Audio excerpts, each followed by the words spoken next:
Ese es un dato importante. Como dice Edward, hay interruptores de 2 polos, que es lo convencional, pero también hay interruptores tetrapolares o de 4 polos, que a veces por falta de conocimiento no lo instalan correctamente y ya nosotros en los procesos de mantenimiento vamos viendo estas observaciones. ¿Qué tal? Buen día, comunidad Caleri. Estamos en otro episodio de su podcast Hablemos con Energía. Mi nombre es Francisco Mego y hoy tenemos un invitado muy especial. Se trata sobre Edward Guamán. Edward, bienvenido. Él es asistente de operaciones de nuestra empresa y es ingeniero electrónico egresado de la Villarreal. Y hoy, Edward, tenemos un temón. Vamos a hablar sobre tableros eléctricos y claves para la seguridad eléctrica. Edward, para empezar esta entrevista, coméntanos quiénes tienen tablero, dónde están los tableros, por qué es importante los tableros, qué podemos ir comentando sobre los tableros eléctricos en sí.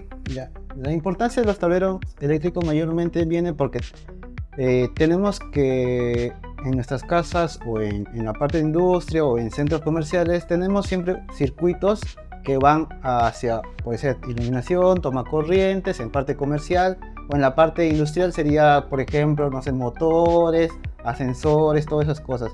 Todo eso viene por un cableado y va hacia un circuito, pero ese circuito no lo podemos dejar a la intemperie. Para eso existen los tableros eléctricos, para protegerlos. Esa es su mayor importancia. Ahora, el uso depende en qué lo demos, ¿no? Puede ser un uso mayormente doméstico, un poco de también puede ser un uso industrial o empresarial. Perfecto, claro, como tú indicas, Edward, si es que no tuviéramos estos activos que son los tableros, estaríamos como que los cables desordenados, ¿no? Porque habría un punto, estarían en barras, como antiguamente de repente se hacía. Hoy por hoy se distribuye el fluido eléctrico de una manera más correcta y ordenada con los tableros eléctricos. Estos tableros eléctricos se construyen en base a un alcance, a una normativa, pero nacemos desde los diagramas unifilares, ¿verdad? Cuando tenemos diagramas unifilares, ¿qué podemos diferenciar? ¿De fuerza, de control? ¿Qué nos puedes decir sobre ello? Bueno, en la parte de diagramas, ahí se ve mayormente enfocado el circuito, para qué se está usando e incluso puede ver así los detalles de los conductores o la capacidad nominal de los interruptores, etcétera.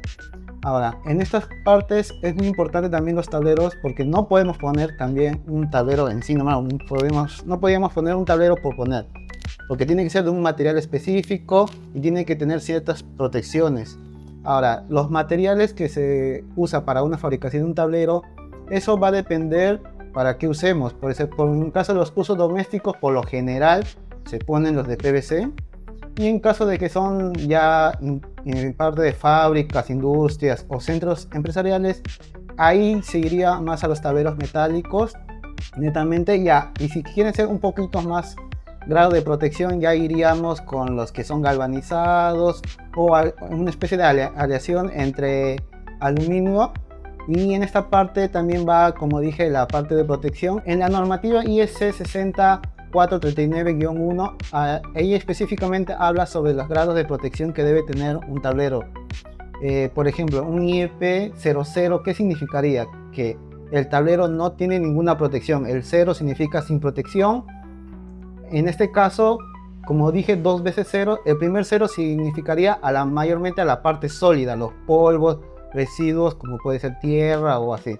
Y el segundo 0 iría más parte en la parte líquida, que serían agua o cualquier otro elemento que se dé en estado líquido. Esta parte es muy importante porque los tableros eléctricos tienen que tener ciertos grados de protección. ¿Por qué? Porque eso varía, depende del uso. Si es en una intemperie, se recomienda que sea un IP45. Si va a estar en un estado de humedad donde es un ambiente muy lluvioso, digamos, se recomienda que sea un IP65, 66, 67, sí. Ya. Y toda esa parte varía, dependiendo el uso que le vamos a dar. Perfecto. Bien, Edward. Ya el público está enganchándose porque es importante saber cuál es la diferencia entre uno u otro tablero a nivel de la protección, por ejemplo, ¿no? Ya sabemos que el IP, como dice Edward, un IP bajo nos dice que efectivamente tiene una protección reducida, tanto en partículas como de humedad. Pero un IP de mayor alcance es más robusto, sobre todo para situaciones más agrestes, etc. Genial. Bien, Edward, entonces ya sabemos cómo diferenciar un tablero a nivel de fabricación, de material y de protección, pero ¿qué nos dice la normativa al momento ya de visitas? Por ejemplo, los edificios, las industrias están propensos a tener visitas opinadas e inopinadas de parte de Defensa Civil, Fiscalización, los ICSES, ¿no? Famosos ICSES. Nosotros en Cali tenemos una línea de servicios donde hacemos este tipo de servicios de mantenimiento, Y por lo regular, los clientes, cuando tienen este tipo de visitas en los tableros, ¿qué observaciones recurrentemente tenemos? Porque el público ya quiere ir preparando sus instalaciones para tratar de minimizar estas observaciones. ¿Qué has visto en la práctica? Bueno, en este caso hemos encontrado muchas cosas, ¿no? Por ejemplo, principalmente desde algo muy sencillo sería en los nombres de los tableros, porque hay sitios donde hemos visitado y solamente ponen un tablero autosoportado, un adosado o un empotrado. Lo ponen, pero no especifican qué nombre es o qué es exactamente. Y eso está en una normativa también en la 02-100 en el ítem 1, donde tiene que estar indicado su nombre, exactamente el tablero, si es un tablero general o un tablero de distribución o un estabilizador, etc. Eso ya depende de cómo se ha fabricado o para qué se está usando. También no solo tiene que ir un nombre y nada más, no puedes ponerlo un tablero general y suficiente. ¿Por qué? Porque eso de ahí, digamos, un ejemplo rápido. Si viene un técnico o alguien que sea externo al tablero, o mejor dicho, de la empresa donde está, llega y cuando ve el tablero solamente dice tablero estabilizado ya. Pero ¿qué más? ¿Qué más haría? O sea, no hay un detalle específico. Para eso también en algunos casos se recomienda poner nombre de tablero y abajo la tensión, si es 220, 380 o 400. Ya, eso depende de ya cuando se esté usando las pinzas amperemétricas. Después también va a qué frecuencia o incluso las fases, si puede ser una de 2 fases o de 3 fases, así. Ya, en esa parte también va, a veces son un poco especiales, incluso quieren que ponga hasta a veces si va el neutro o no va el neutro. Pero ya es algo un poco ya, podría decirse a gusto de un cliente ya. Ahora, también hay otros que es, por ejemplo, en la normativa que dice 150-404 habla sobre la señalética, porque digamos que estamos en un centro empresarial y por X motivos no existe el fluido eléctrico, no hay. ¿Qué pasaría? Todo estaría oscuro.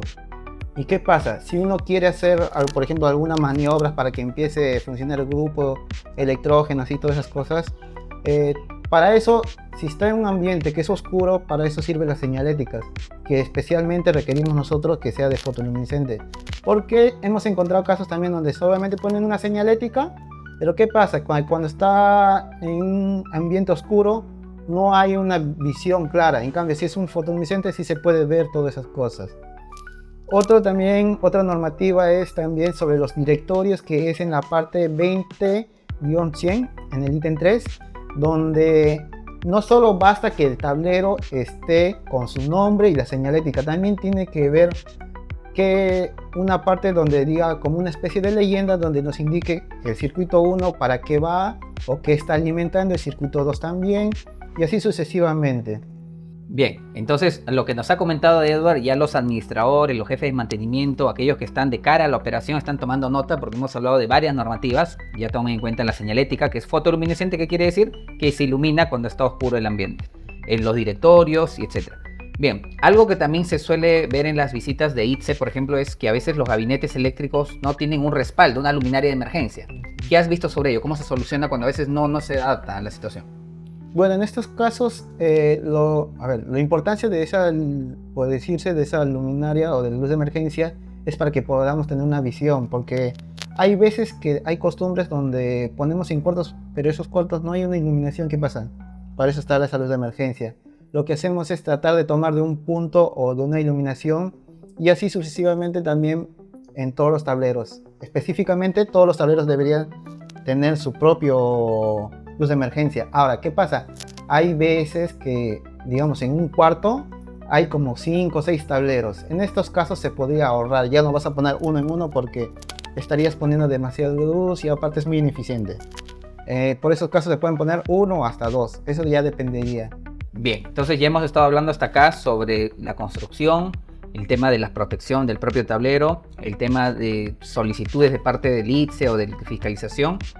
Pero ahora, dentro de una instalación grande, robusta, ¿qué circuitos tenemos dentro de los tableros eléctricos? Está el comercial, por ejemplo, pero háblanos un poquito más, ¿qué encontramos? De emergencia, etcétera. A ver, en esta parte de los tableros siempre se encuentra, por lo general en la parte doméstica, si vamos desde algo más pequeño, son interruptores podría decirse, de una baja corriente nominal, que son de 16 hasta 32. Por ejemplo, hay casas donde hay hasta 32 amperios que lo considera como su eje general. Y está bien, ¿no? Porque son donde no se usa equipos o componentes o no hay una maquinaria así que te consume. Y también los conductores eléctricos también como que son de 4 milímetros, o bueno, casi la mayoría siempre son de 12 AWG, así. Ahora, si vamos en la parte ya un poco ya industrial o centros comerciales, donde no solamente es un consumo alto, sino que también es un terreno muy amplio. ¿Y qué pasa? Que al ver un terreno más amplio tiene que haber una mejor distribución de todo el sistema eléctrico. Y para ello siempre se empieza desde un tablero general, que después va hacia una transferencia y después va a las distribuciones, que son los tableros de distribución. Que, por ejemplo, si ponemos un caso de un terreno que son de, por ejemplo, de 1 hectárea o 2 hectáreas, va a haber más o menos entre 6 a 7 tableros de distribución, pero esos tableros de distribución son como, digamos, son como los brazos. Así, si vemos en la parte específica de un cuerpo humano, el tablero general sería como el cerebro y las distribuciones serían los brazos, así. ¿Por qué? Porque esas partes de ahí van a alimentar a circuitos pequeños o circuitos derivados que ya son tomacorrientes, luminarias y etcétera. Ahora, en esta parte también hay algo muy importante, es que, por ejemplo, considerar en la parte de los tableros que son autosoportados o donde se usen tableros, donde se usen barras, en esta parte de aquí no solo podemos dejarlo poner una simple barra y queda, sino tenemos que hacer una pintada, tenemos que pintarlo, y eso está en la normativa IEC 611439, donde habla específicamente de una pintura electrostática. ¿Por qué? Porque si eso se queda a la intemperie o a un simple contacto, podemos hacer un corto o X motivos y se nos va todo el fluido eléctrico. Por eso es muy importante también tener esa parte, como quien dice, aislarlo. No solamente es poner y listo, se tiene que aislar todos los circuitos para que así evitar con un contacto. Perfecto, bien. Entonces hemos estado hablando de todo un poco, y algo importante en los tableros eléctricos, una vez que ya está implementado en el cliente, es hacerle este servicio o este test de mantenimiento. Hay un mantenimiento preventivo, correctivo. Más o menos, ¿en qué consiste el mantenimiento? ¿Qué técnicas de medición utilizamos para el mantenimiento, para los protocolos? ¿Y cada cuánto debería ser la frecuencia, una correcta frecuencia de mantenimiento eléctrico a los tableros? Sí, bueno, en la parte de los mantenimientos, lo que nosotros nos enfocamos mayormente es, primeramente, las previsiones. Tenemos nosotros unos pasos, ¿no? Que serían primero la ubicación del tablero, porque hay veces que en sitios donde hemos encontrado que vamos, nos pasan un listado de los tableros, y ¿qué pasa? Dice un ejemplo, tablero, distribución, piso 2. Pero ¿qué pasa? Que cuando vamos a los edificios hay muchos tableros, y si no está, por ejemplo, como dije anteriormente, un nombre, se hace un poco complicado de buscar todas esas cosas. Para ello, ubicamos el tablero y después empezamos a hacer medición de parámetros, donde va la voltaje, la corriente, e incluso ahí también va la parte termográfica, que sería con la cámara, para así poder ver los puntos calientes. Porque ¿qué pasa? Que a la veces, o puede ser propiamente dicho en la instalación, o incluso un mantenimiento anterior a ello, que hay veces que ocurre un pequeño mal ajuste o no hacen un ajuste correcto, y ¿qué pasa? Se llega a sobrecalentar y eso llega a afectar. En caso, si es un conductor eléctrico o un cable, si lo vemos algo más coloquial, sería que empieza a quemarse. Eso se ubica con la cámara termográfica. Exacto. Hacemos un barrido, y donde esté el punto caliente puede estar el problema. Un falso contacto, una sobrecarga, lo que fuese. Exacto. Después de ello ya empezamos a hacer, como quien dice, una inspección rápida a la parte de a los circuitos diferenciales o los ITMs. En caso de que tengan alguna especie de contactores o portafusibles, también se hace una inspección rápida para ver si vemos que el conductor eléctrico es adecuado o tiene un calibre adecuado hacia el interruptor. Porque no se puede poner así. Un ejemplo rápido es que si tú tienes un circuito de 32 amperios, tú no lo vas a poner un cableado de, por ejemplo, de 35 milímetros. Queremos dar la bienvenida a nuestro primer auspiciador. Se trata sobre pinzalandia.com. Este es un portal bravazo donde podrás encontrar los mejores equipos de medición: telurómetro, megómetro, pinza perimétrica, etc. Entonces, si es que requieres para ti o para tu equipo de trabajo algún instrumento, ingresa a sus redes sociales y el tío Pinza te dará el envío de cualquiera de estos equipos a nivel nacional. Ingresa a www.pinzalandia.com. La norma nos dice que el interruptor tiene que tener relación con el conductor, ¿no? Las Exacto. capacidades. Sí, tiene que tener una relación. Eso está en una tabla donde hay una relación. Por ejemplo, en el NH80, el de 2.5 se usa en el de 16 o hasta en el de 20. En el caso de 4 milímetros también se usa hasta el de 20. Y si vamos al de 32, le debería corresponder uno de 6 milímetros cuadrados. Ya, esa es la parte de conductores. Ahora, después, ¿qué procede? Hacemos pruebas mecánicas. Podría decirse pruebas mecánicas. A nosotros nos referimos más que todo en la parte si el interruptor funciona de manera adecuada. Porque ¿qué pasa? Que hay veces que vamos o nos encontramos que con los interruptores termomagnéticos están bajos, pero no sabemos el por qué. ¿Y qué pasa? Energizamos y hacemos una pequeña prueba. ¿Y qué pasa? Puede ser que el propio interruptor esté mal en la parte de la manejilla donde se... O sea, ya como equipo en sí, mecánicamente, físicamente está bien porque no se ve, a menos que se haya quemado, pero después internamente nadie sabe. Para eso son las pruebas, Sí, exactamente, es esas pruebas para saber. Ahora también, por ejemplo, en los diferenciales también ya tienen netamente ahí un pequeño cuadradito, como un tester, ¿no? Como un testeo. Y también hay algo muy especial en esta parte de los diferenciales, porque ¿qué pasa? Que en el diferencial de, por decirse, de 2 polos es fácil, ¿ven? Presiones y no hay problema. Pero ¿qué pasa? Que en el tetrapolar es algo que nos hemos dado cuenta muchas veces, es que como son tetrapolar hay 4 polos, pero ¿qué pasa? Que siempre ponen 3 nada más. Ese es un dato importante. Como dice Edward, hay interruptores de 2 polos, que es lo convencional, pero también hay interruptores tetrapolares o de 4 polos, que a veces por falta de conocimiento no lo instalan correctamente, y ya nosotros en los procesos de mantenimiento vamos viendo estas observaciones. Exacto. Perfecto. Sí, lo que pasa es que al poner 3 cables y nosotros que debe dar en el botón testeo nunca va a aperturarse y va a estar ahí como diciendo, no apertura, y incluso a veces lo pueden dar por error de que el interruptor está mal, cuando verdaderamente el interruptor está bien, sino solamente que hay que cablearlo correctamente. Hay cableado, el cableado Después correcto. de eso, ¿qué seguimos en el mantenimiento? Ya después ahí se aplica ya lo que es la limpieza tanto interna y externa en este caso si son empotrados sería interna, si son adosados sería externa, como también los autosoportados. En este caso usamos los EDPs correspondientes, que pueden ser mascarillas, cascos, zapatos eléctricos, etc. Y aplicamos lo que es con el solvente dieléctrico para así retirar toda la suciedad y limpieza. Es un solvente dieléctrico ecológico, además, que es amigable con el ambiente. Exacto. Ahora, esta parte del solvente, de nuestra parte, por lo general nosotros pedimos de que sea sin energía. Porque ¿qué pasa? Que para bajar el riesgo a lo más que se pueda. Exacto. Pero hay casos muy puntuales que se hacen en caliente, pero son muy puntuales. Tienen que ser muy puntuales porque a veces, por ejemplo, sea un circuito o que está alimentando a un servidor de datos y no se puede ver. En este caso no podemos así aperturar el tablero. Ahora, después de esto, de hacer ya la parte de limpieza y todo, ¿qué hacemos? Hacemos una de las partes de las observaciones, que pueden ser, como dijimos al inicio, ahí en esta parte observamos qué está mal del tablero y qué se puede corregir. Ahora, en estos casos de ahí puede ser muchas, pueden variar. Pueden ser que los conductores no sean los correctos o no sean adecuados, fallas en los interruptores, o también puede ser algo muy común, es que no tengan, por ejemplo, sus circuitos estén aterrados. Hay una normativa que es el 060-402 que habla específicamente de que todos los circuitos tienen que estar conectados a una tierra. Como toda esa tierra proviene de dónde proviene o de dónde sería su punto de origen, serían de los pozatierras que están en la parte de las edificaciones. Ahora, esto sirve más que todo para salvaguardar la vida humana, porque no vaya a ser que por ahí uno querer, un ejemplo, no es algo preciso, pero puede ser que uno quiere cambiar un bombillo o quiere cambiar unas tomas, y ¿qué pasa? Si el circuito no se encuentra aterrado, puede que la persona sufra así, unos daños. Puede ser bajo una descarga eléctrica. Y ahí viene el tema de seguridad eléctrica. O sea, lo que tú dices es que una vez que acabamos ya el proceso propiamente el mantenimiento, tomar mediciones para los protocolos y ya terminar propiamente el servicio, hay un checklist para hacer un informe técnico y proponerle trabajos correctivos, ¿no? Y es para una segunda etapa. Exacto.